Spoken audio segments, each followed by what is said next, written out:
Economically, this is a catastrophe. Financially for us, I think it's a disaster. Iran, on the other hand, hasn't got to do anything other than survive. As long as Iran survives and the longer the war lasts, the weaker we look, the weaker Israel looks, and the stronger Iran looks. And I think Iran is going to survive. I don't see any evidence that it's going to suddenly pick up the phone, call Washington, and beg for mercy. Don't see that happening. Does Israel survive all of this? That's the real question. I'm not sure that it will. I think we're going to pay a terrible price, Glenn, and it's only just beginning.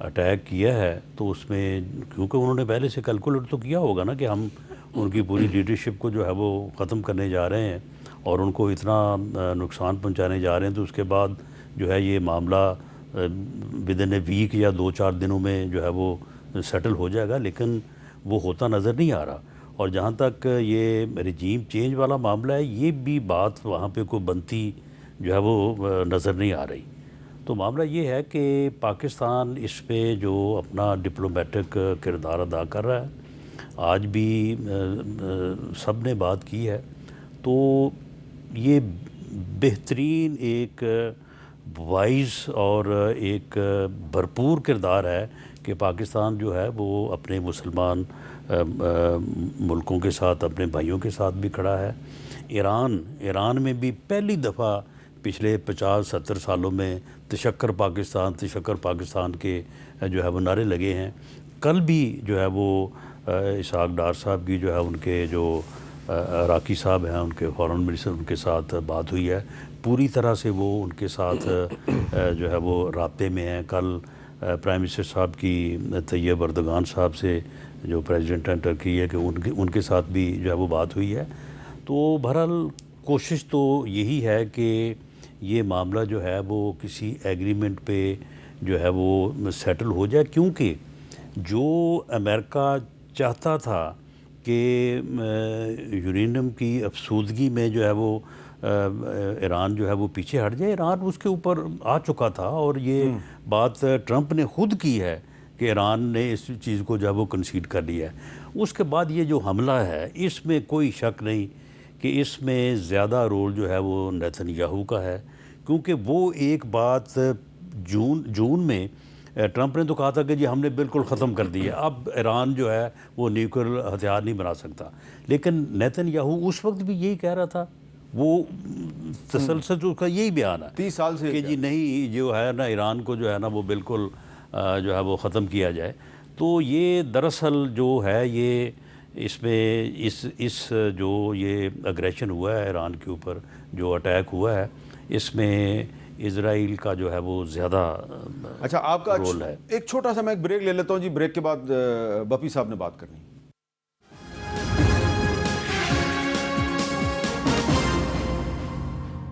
Capital talk میں دوبارہ خوش آمدید جی بپی صاحب۔ میر صاحب اللہ کرے گا اور مجھے اللہ سے پوری امید ہے ایران یہ جنگ جیتے گا۔ وہ جو ایک تصویر آئی تھی امام خامنئی کی نا شہادت اس ملبے میں، وہ ابارولود، وہ شکل بتا رہی تھی کہ یہ شہید جو ہے نا، یہ اللہ ان کی شہادت، یہ خون جو ہے نا یہ رائے گاہ نہیں جائے گا۔ اور ایک سمپل سے ایگزامپل، ایک $35,000 کا ڈرون آتا ہے جس کو روکنے کے لیے $4 ملین کا ایک میزائل آتا ہے۔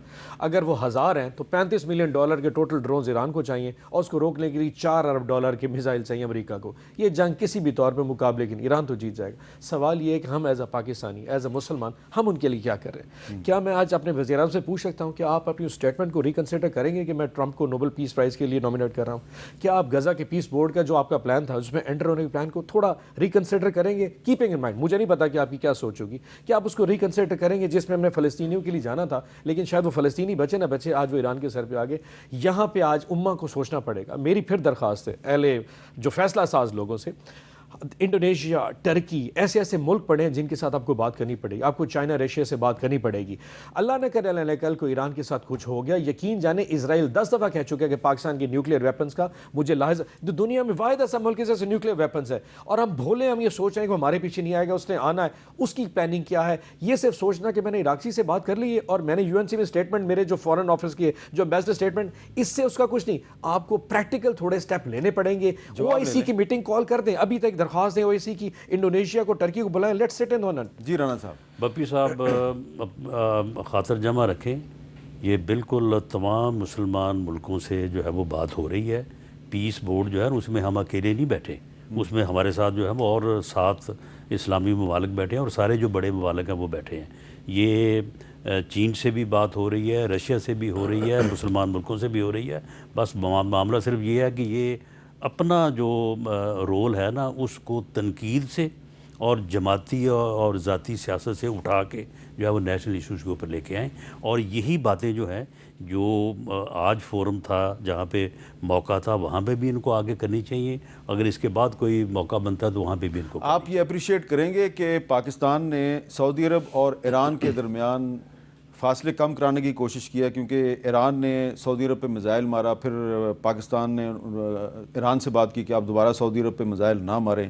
انہوں نے یقین دہانی کروائی ہے کہ ہم اپنی ایئر سپیس جو ہے وہ امریکہ کو استعمال نہیں کرنے دیں گے. یہ اچھا کردار نہیں ہے پاکستان؟ بہت اچھا کردار. دیکھیں جو چیز ایک بنتی ہے اپریشیٹ کرنا چاہیے کہ انہوں نے رول پلے کیا، لیکن وہ خاطر خواہ کو مقصد بھی حاصل نہیں کر پائے. اب سب کو پتا ہے کہ ایران بالکل نیوکلیئر ڈیل کے نزدیک آ چکا تھا. اگر اس وقت تھوڑا سا پاکستان اپنا رول فردر پلے کرتا کہ بجائے ہم تقریر میں پیس بورڈ میں شہباز شریف صاحب یہ اسٹیٹمنٹ دے دے کہ یار آپ نے 2.5 کروڑ لوگ ٹرمپ صاحب بچائیں، ساتھ کہتے کہ یار وہ ایران راضی ہو چکا ہے نیوکلیئر ویپنز پہ، let's cut it off deal, شاید کوئی ایسی بات ہو سکتی تھی جو چیزیں آگے جا سکتے. ہم آج اپنا براڈ اسپیکٹرم اپنی پاکستان کی گرد دیکھتے تو وہ بھول جاتے ہیں کہ ایران وہ ملک ہے جو ہماری سیکیورٹی اتنا ہی لازم ملزوم جتنا ہم امپورٹنٹ ہے. افغانستان کی وار آپ کے لیے جتنی امپورٹنٹ ہے، ایران اس سے زیادہ خطرناک نیشنل سیکیورٹی ایشو ہے. یہ چیز ریئلائز کرنے کی ضرورت ہے. لیکن یہ جو بات ہے اچھا کر رہے ہیں جو یہ بات ہے نا کہ جی وہ اللہ کرے ہماری جو ہے وہ دعا بھی ہے، ہماری کوشش بھی ہے کہ ایران جو ہے وہ ہمارا مسلمان برادر ملک ہے وہ سروائیو کرے. لیکن یہ جو بات ہے نا کہ جی اس کے بعد ہماری باری ہے، کوئی پاکستان کی باری نہیں لگا سکتا. پاکستان ایک ایٹمی قوت ہے اور پاکستان کی آرمی جو ہے وہ ایک پروفیشنل فورس ہے. پاکستان کی جو باری لگائے گا نا اس کی اپنی باری لگ جائے گی. مودی صاحب کا صرف مودی صاحب جو بڑی یہ آپ کے بیان بہت فخر اس چیز آپ ایگری کرتے ہیں پاکستان کی جو باری لگائے گا اس کی اپنی باری لگ جائے گی. لیکن آپ کو اپنے دشمن کو دیکھیں، ٹرمپ کے ساتھ ایشو پتا ہے کہ وہ ہیبرس فیکٹر ہے کہ آپ اپنے دوستوں کو نا بہت زیادہ لوگ کپڑے دیکھ رہے ہیں. مودی کا اس ٹائم پہ اسرائیل پہ جانا ہمارے علام کھڑے ہونے چاہیے تھے کہ کہیں ایک اور آپ کا یہاں پہ جو ایسٹرن بارڈر وہ تو کھڑا نہیں ہونے جا رہا. یہ وہ ایشوز ہیں جہاں پہ ان کو سوچنا پڑے گا. ایران، افغانستان، انڈیا سب کنیکٹڈ ہو چکا ہے. اب یہ ایک ایشو نہیں ہے کہ ایران وار ہے، افغانستان بھی وار ہے، انڈیا بھی ریڈی بیٹھا ہے، اسرائیل اس کے ساتھ ہے. یہ سارے ایشوز ایک طرف کو لے کے جا رہے ہیں. کہیں اللہ نہ کرے کوئی ایسے معاملات ہو. آج ہی آپ اپنے آپ کلیریفائی کر دیں کہ آپ کی جو پالیسی ہے اس میں امریکہ کتنا امپورٹنٹ ہے، چائنا کتنا امپورٹنٹ ہے، رشیا کتنا. یہ 3 وہ ممالک ہیں جہاں آپ کو آئیڈینٹیفائی کہ آپ نے جانا کس طرف ہے. اگر تو ٹرمپ کے ساتھ نہیں، ہم نے کہیں نہیں جانا، ہم نے اپنی جگہ پہ کھڑے ہونا ہے. سر آپ کو کسی نہ کسی بلاک میں تو نہیں ہمیں کسی بلاک میں نہیں جانا. پھر اگر آپ ٹرمپ کے ساتھ کھڑے ہیں تو پھر جس طرح سعودی عرب پریشان ہے تو سعودی عرب اور بلاک میں کھڑے. پاکستان جو ہے وہ پاکستان کے ساتھ کھڑا ہے اور پاکستان کے ساتھ کھڑا رہے گا. اور ٹرمپ 2 علیحدہ چیزیں ہیں، یہ یاد رکھیے. ٹرمپ کے ساتھ امریکن نہیں کھڑے. 80% امریکن کہہ رہے ہیں ٹرمپ کی پالیسی غلط ہے. سو جب میں ٹرمپ پہ تنقید دیتا ہوں میں امریکہ پہ نہیں کر رہا. یہ ہمت گورنمنٹ کو بھی کرنی چاہیے. ٹرمپ کے برے دن آنے والے اس وقت پھر آپ کی طرح کھڑے ہوں گے. اگر آج آپ اس کے ساتھ کھڑے ہیں، یقین جانیے جتنے انویسٹمنٹ سعودی عرب کی اور MBS کی امریکہ میں، پاکستان کو کچھ بھی نہیں ہے. ہم تو $2 ارب UAE سے کہہ رہے ہیں رول اوور کر رہے ہیں. اگر وہ اس کو نہیں بچانے کے لیے آ رہا تو بحری بیڑا پاکستان میں نہیں آئے گا. کچھ لوگ آپ کو چائنا رشیا سے آج بات کرنی پڑے گی. سر سال پہلے ٹرمپ سے امیدیں لگائے بیٹھے تھے نا، تو وہ پھر امیدیں پوری نہیں ہوئی. وہ اب کہاں کھڑے ہیں؟ سر یہ ایشو ٹرمپ تو ہمیں بھی اس بات کی فکر نہیں ہے. پولیٹکس کا نہیں، ایک چیز بندہ کھل کے سامنے آ چکا ہے. کوئی نہیں کھڑا. اچھا پاکستان کے ساتھ کھڑا ہے. چلیں، بہت بہت شکریہ رانا ثناءاللہ صاحب اور سینیٹر اون عباس بپی صاحب. اور یہ جو صورتحال ہے یہ کافی تشویشناک ہے، اور اس میں جو رانا ثناءاللہ صاحب کہہ رہے ہیں کہ پاکستان کو کسی کے ساتھ نہیں جانا، پاکستان کو صرف پاکستان کے ساتھ ہی کھڑا ہونا ہے، یہی پالیسی ہونی چاہیے. اور اون عباس بپی صاحب بار بار کہہ رہے ہیں کہ وضاحت کر دیں کہ آپ کس کے ساتھ ہیں. تو رانا صاحب کہہ رہے ہیں ہم صرف پاکستان کے ساتھ ہیں. اجازت دیجیے، اللہ حافظ.